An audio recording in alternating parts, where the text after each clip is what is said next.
मेरा नाम रमन है और मैं भावनगर में रहता हूँ। हमारा केबल का बिजनेस है और आज मैं आप सबको उस किस्से के बारे में बताना चाहता हूँ जिसमें मेरी जान जाते जाते बची थी। जूनागढ़ के गिर जंगल में हम 3 दोस्त जंगली जानवर देखने गए थे। वहां मुझे जानवर तो ज्यादा नहीं दिखे पर नाखून से मांस नोचती चुड़ैल मिल गई। यह मेरी खुशकिस्मती है कि आज मैं ये रियल स्टोरी शेयर करने के लिए जिंदा हूँ। 2 साल पहले की बात है। मंजीत दोपहर 2:30 बजे मेरे घर आया और उसने कहा कि चलो जूनागढ़ घूमने जाने का प्लान बना है।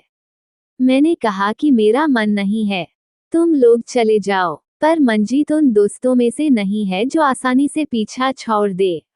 उसने मुझे 2 घंटे बहस करके जूनागढ़ ट्रिप पर चलने के लिए माना ही लिया। जरूरी सामान लेकर हम तीनों ट्रेन में जूनागढ़ के लिए निकल पड़े। रूम ऑनलाइन ही बुक कर लिया था, तो वहां जाकर थोड़ी देर आराम करके हम फौरन गिर जंगल की ओर निकल पड़े। मेरे साथ मंजीत, गोविंद और हमारा फॉरेस्ट गाइड था। उस समय दोपहर के 12 बजे थे, तो हमने एक पेड़ के नीचे बैठकर थोड़ा आराम करने का फैसला किया। तभी मेरी नजर नदी पर गई। वहां दूर एक हिरन पानी पी रहा था। मैंने देखा कि उस हिरन का एक पैर नहीं था। उसके पास जाने का दिल किया। मैं अकेला ही नदी की ओर बढ़ने लगा। तभी अचानक उस हिरन ने पलट कर देखा। मुझे लगा अब ये डर कर भाग जाएगा, पर वह हिरन तो मेरी ओर आने लगा और मुझसे 3 मीटर के फासले पर खड़ा होकर मेरी ओर घूरने लगा। मैंने उससे दूर जाने में ही अपनी भलाई समझी, पर जैसे ही मैंने कदम पीछे हटाए उसने अपना रूप बदला और हिरन से वह काली साड़ी वाली चुड़ैल बन गई। मैं अपने दोस्तों की ओर भागा, पर उसने लपककर मेरे दोनों पैर पकड़ लिए और मुझे गिरा दिया और वह मेरे सीने पर बैठ गई। मैं बावलों की तरह चीखें मारने लगा। मेरे दोनों दोस्त और हमारा टूर गाइड दौड़कर मेरे पास आए और पकड़कर मुझे जमीन से उठा लिया। उन लोगों को पास आता देख वह चुड़ैल भागकर दूर खड़ी हो गई थी। मैंने उन तीनों से कहा कि वह सामने रही डरावनी काली साड़ी वाली चुड़ैल, उसी ने मुझ पर हमला किया। मंजीत, गोविंद और हमारा टूर गाइड एक दूसरे की ओर देखने लगे और मेरे पर हंसने लगे। चूंकि उन लोगों को वह भयानक चुड़ैल दिख ही नहीं रही थी। छांव में ले जाकर उन्होंने मुझे पानी पिलाया और हम आगे चल दिए। घूमते घूमते शाम हो गई। करीब 6 बजे हम होटल की ओर लौटने लगे। मैंने मुड़कर देखा तो पाया कि वह चुड़ैल अब भी हमारा पीछा कर रही थी, पर वह सिर्फ मुझको ही दिख रही थी। अगले दिन सुबह हमें घर वापस निकलना था, तो हम डिनर खाकर रात में 10 बजे तक सो गए। होटल में करीब रात के 3 बजे हमारे कमरे का दरवाजा किसी ने खटखटाया। मुझको लगा कि कहीं दरवाजे पर वह चुड़ैल ही होगी, इसलिए मैंने मंजीत और गोविंद को जगा दिया और दरवाजा खोलने को कहा। दरवाजा जैसे ही खुला तो हमने देखा कि वेटर खड़ा था। उसे देखकर मेरी सांस में सांस आई। वेटर ने मेरा नाम पुकारा और कहा कि आपके पिता बाहर पार्किंग में खड़े हैं, वह आपको नीचे बुला रहे हैं।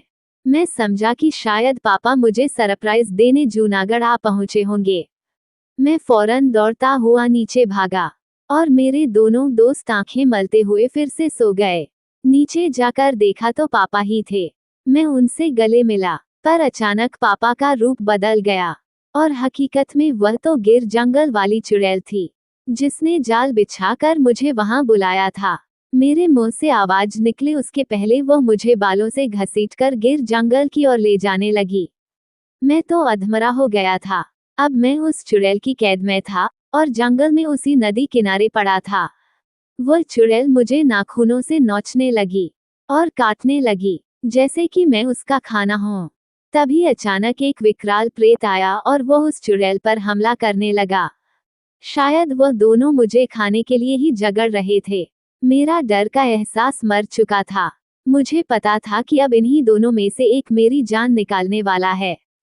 भीषण लड़ाई में उस प्रेत की जीत हुई और वह चुड़ैल हार मानकर कराहती हुई अदृश्य हो गई। अब वो प्रेत मुझे खाने के लिए शायद मेरे पास आ रहा था। उसके पैरों की आहट मैं आज भी महसूस कर सकता हूँ। उसने मुझको मेरे बालों से पकड़कर खड़ा कर दिया और घसीटते हुए उसने मुझको हाईवे पर लाकर फेंक दिया। मैं जान लगाकर भागता दौड़ता होटल तक आया और अपने दोस्तों को जगाकर अपने साथ हुई घटना के बारे में बताने लगा। पर वो दोनों तो इस बात से ही मुकर गए कि रात में किसी वेटर ने दरवाजा खटखटाया था और मैं कमरे से बाहर भी गया था। शायद मैं ये कभी साबित ना कर सकूं कि मैंने किस प्रकार का आतंक झेला था, पर उस रात मैं मौत के मुंह से वापस आया था। कोई माने या ना माने, यही उस रात की सच्ची हकीकत है। इतना दर्द और तकलीफ सहने के बाद भी मेरे शरीर पर एक भी खरोच का निशान नहीं आया था, ये भी एक हैरत की बात थी। यदि ये कहानी आपको पसंद आई हो तो अपने दोस्तों और अन्य लोगों के साथ शेयर जरूर करिएगा।